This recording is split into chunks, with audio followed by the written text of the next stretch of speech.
Welcome to this training program.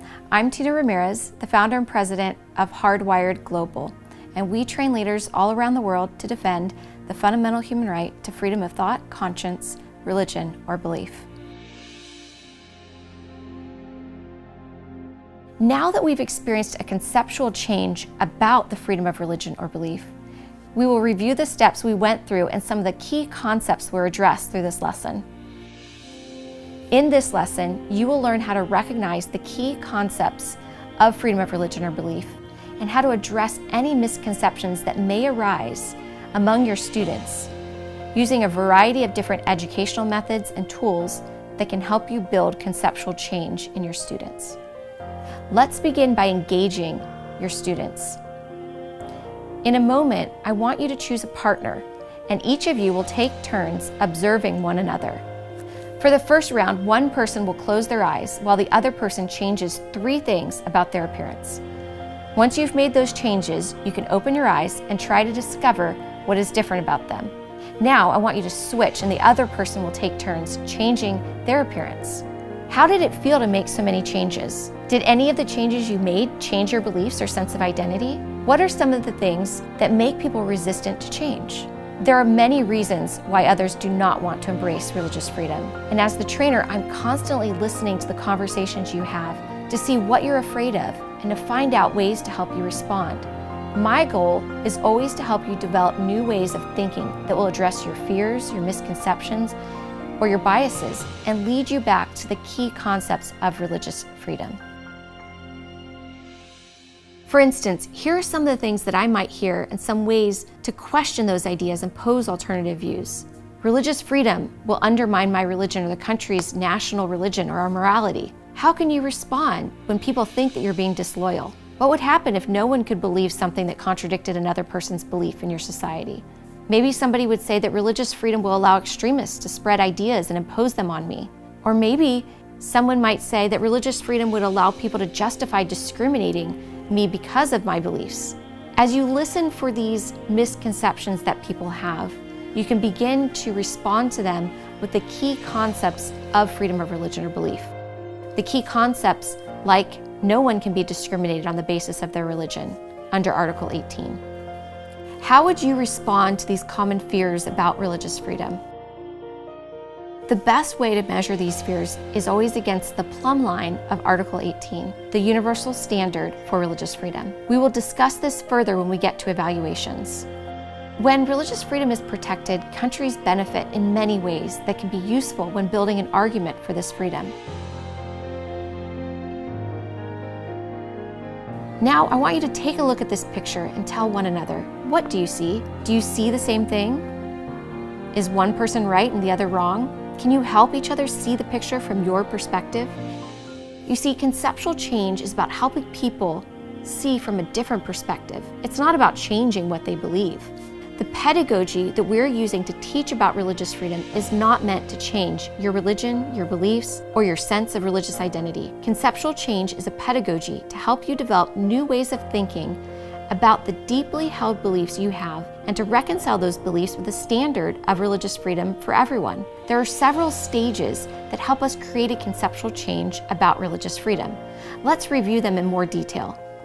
First, you're going to access prior models of understanding. Second, you may experience dissonance when you're posed with a new problem that challenges your preconceived ideas or beliefs. By posing a challenge, you help to create tension between what your students believe and the new information presented.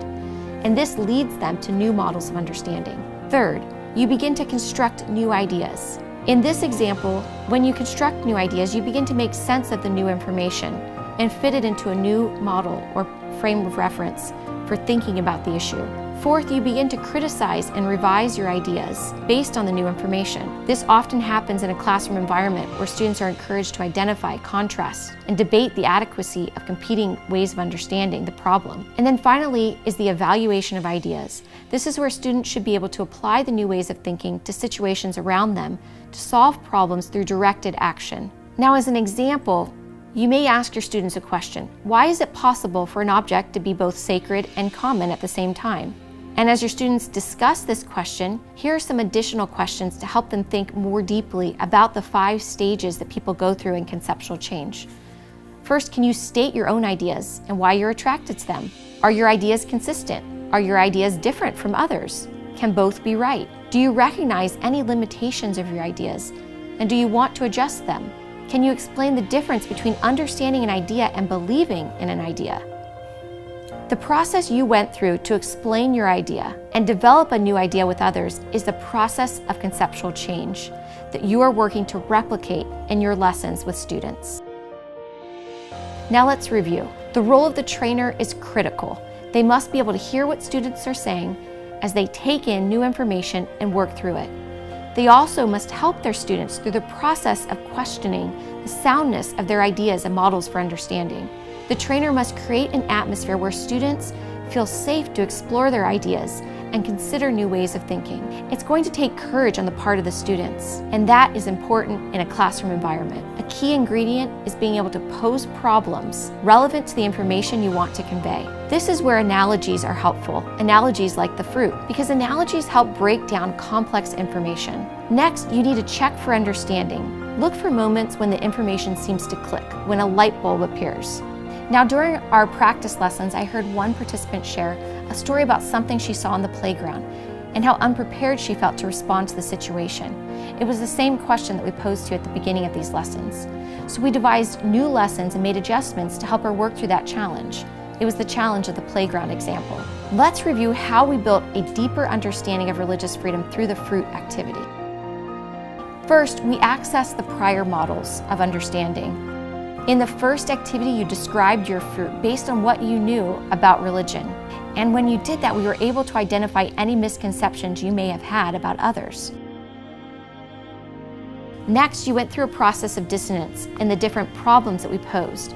The fruit had to face persecution, and then they learned that they landed on an island where they thought they would find freedom, but instead, they found people representing the fruit they had just fled from. They had to experience what it was like to be a minority and have their rights denied. They experienced the fears that many people face who live without this freedom. Next, you went through a process of constructing new ideas. The fruit began to think of ways to live together to survive on the island, recognizing some of the basic aspects of religious freedom. And then you went through a process of criticism and revision of your new ideas. You began to dialogue with one another and test your new ideas, working through the prior beliefs and new information, and coming up with new rules and ways to live together, rules for the freedom of religion. And then you began a process of evaluating your ideas. And in the final activity, you had to go back to the places where other fruit fled from and convince your co-religionists to protect their religious freedom. And by applying it to a new situation, you were able to show your ability to articulate your new understanding of this human right.